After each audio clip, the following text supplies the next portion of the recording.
Pada mulanya saya tak tahu nak hurai apa tentang buku ni. Taklah.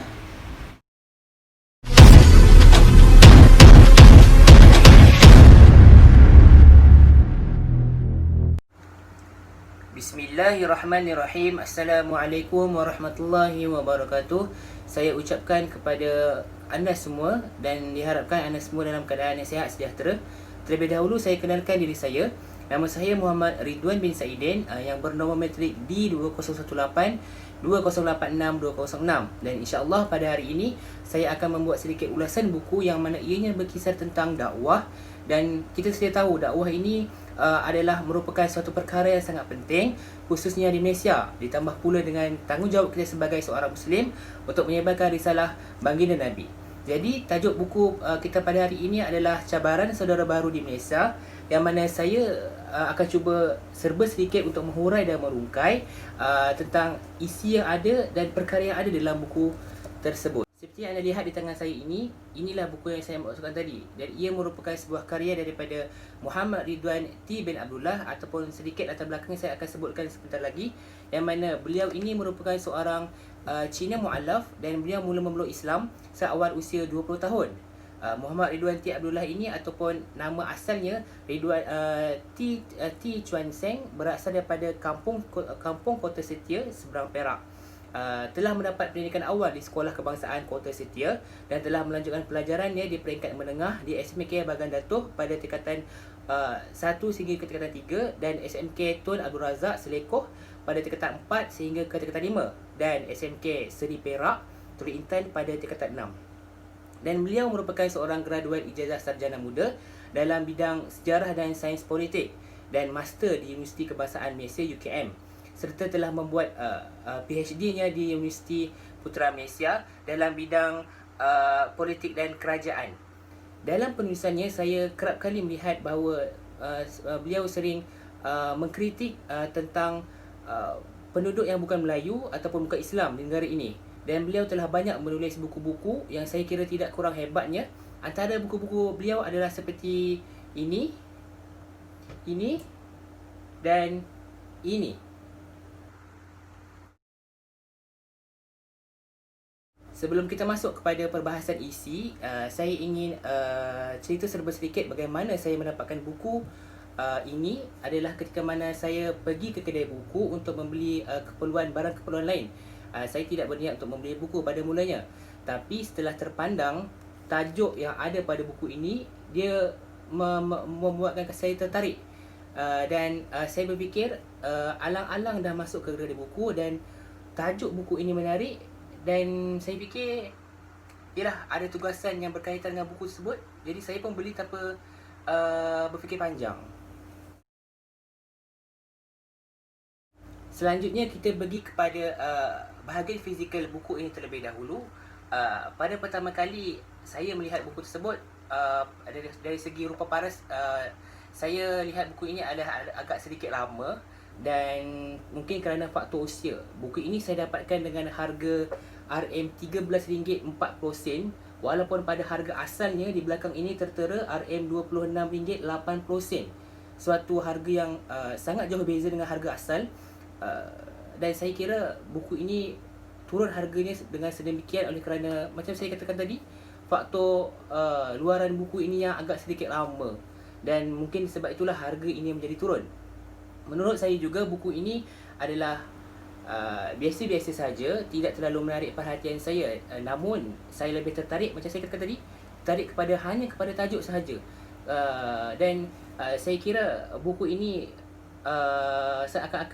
tajuk ini seakan-akan menjadikan ianya sebagai clickbait.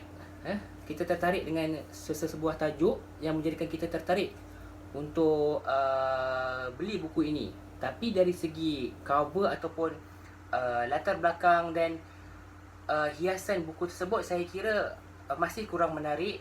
Dan saya kira sekiranya buku ini terus diletakkan di kedai-kedai buku, saya yakin orang susah untuk membelinya dan mungkin kurang peka. Sebab yalah, latar belakang dan desain yang buku ini yang biasa-biasa saja bagi saya. Tapi secara keseluruhan saya boleh katakan saya boleh bagi 7/10 terhadap buku ini.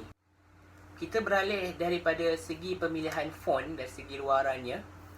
Saya kira agak baik kerana font ataupun jenis tulisan yang cuba dipaparkan agak besar dan mudah untuk orang melihatnya. Seperti saya lebih tertarik kepada tulisan kerana jelas dibaca dan tajuk yang amat dekat dengan kami ialah kita duduk di Malaysia berbilang kaum. Tajuk pula berkaitan dengan saudara baharu di Malaysia. Jadi saya kira tarikan buku ini dari segi luaran, saya kira hanya pada tulisan, tulisan. Selanjutnya kita pergi kepada isi buku cabaran saudara baharu di Malaysia ini. Buku ini setelah dikaji daripada depan hingga ke akhir, saya mendapati buku ini adalah bertemakan dakwah dan buku ini telah diterbitkan oleh Utusan Publication dan Distributor Sdn Bhd dan terbitan pertamanya adalah pada tahun 2012 dan buku ini telah dicetak oleh Maziza Sdn Bhd dan buku ini memiliki 25 bab daripada bab 1 sehingga ke bab ke-25 dan masing-masingnya berkisar tentang isu-isu semasa yang terjadi pada ketika itu dan dimulai dengan bab 1 pada tarikh Januari 2009 dan diakhiri ujungnya pada babnya pada November 2011. Bilangan muka surat yang ada di dalam buku ini adalah sebanyak 231 muka surat dan dapat saya simpulkan mengenai bab tersebut adalah ianya telah disusun dengan begitu cantik dan kemas mengikut isu semasa yang berlaku pada ketika itu. Dan saya kira antara bab yang menarik di dalam buku ini adalah pada bab ke-16 yang mana tajuk pada bab ke-16 ini adalah bertajuk Masuk Islam bererti masuk Melayu. Pada bab ini telah diceritakan dengan begitu baik tentang permasalahan yang berlaku yang melibatkan kepada bangsa apabila mereka ini ingin memeluk Islam dan terdapat andaian dan juga tanggapan dan juga pandangan yang membuatkan mereka ini berubah bangsa apabila telah memeluk Islam. Menurut saya buku ini mempunyai pesanan dan isinya disampaikan dengan begitu baik dan buku ini menggunakan corak bahasa yang begitu ringan yang ingin membuatkan orang ramai mudah memahami dan menghayati isinya dan dapat mengaitkannya dengan isu semasa yang terjadi. Apa yang saya dapat kesan melalui pembacaan saya adalah penulis cuba membahaskan mengenai cabaran dan masalah yang dihadapi oleh mereka yang baru memeluk Islam ini ataupun mereka yang mula berjinak-jinak dengan cara memeluk Islam. Saya melihat setiap isu yang cuba dibawa melalui buku ini adalah bertujuan menjawab segala persoalan khususnya bagi mereka yang baru memeluk Islam. Ialah dah nama pun baru memeluk Islam, sudahlah masih terumbang ambing dan tercari-cari apa yang perlu mereka lakukan sesudah masuk Islam. Lantas apa penyelesaiannya? Jadi saya kira buku ini dapat menjawab serba sedikit tentangnya. Seperti yang kita tahu, apabila seseorang itu lahir sahaja telah Islam, ia tidak akan mudah memahami kehidupan mereka yang baru saja memeluk Islam. Justru, penulis telah tampil untuk memberikan jawapan serta solusi secara berani dan baik. Kelihatan jawapan-jawapan, walaupun pada asalnya saya kira jawapan-jawapan yang cuba diberikan adalah berunsur sedikit liberal, namun bukan tujuan untuk melonggarkan sebuah hukum, tetapi ianya dilihat sekadar untuk membuka ruang kepada mereka yang mu'alaf ini agar lebih mudah untuk bernafas. Ialah jika kita menggunakan pendekatan yang terlalu rigid dan ekstrim, bimbang-bimbang mereka ini akan kembali kepada agama asal mereka dan apabila ini berlaku, kita sering menyalahkan mereka dan tanpa kita sedar, kitalah antara punca perkara sebegini berlaku.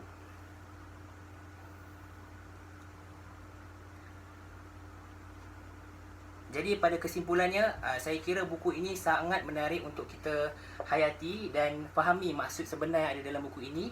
Dan saya kira apa yang cuba disampaikan oleh Dr. Muhammad Ridwan T. Abdullah ini amat baik. Bukan sahaja untuk mereka yang mu'alaf, tapi untuk kita yang sudah sedia sebagai seorang Islam. Dan untuk menambahkan ilmu dakwah, saya kira buku ini amat menarik. Dan sekiranya anda ingin meminjam buku ini, anda boleh berbuat demikian dengan menghubungi saya. InsyaAllah saya akan cuba untuk berkongsi isi dan juga manfaat tentang buku ini. Jadi saya kira itu sahaja daripada saya. Yang baik itu datang daripada Allah dan buruk itu datang daripada diri saya sendiri. InsyaAllah kita jumpa pada lain-lain waktu. Assalamualaikum warahmatullahi wabarakatuh.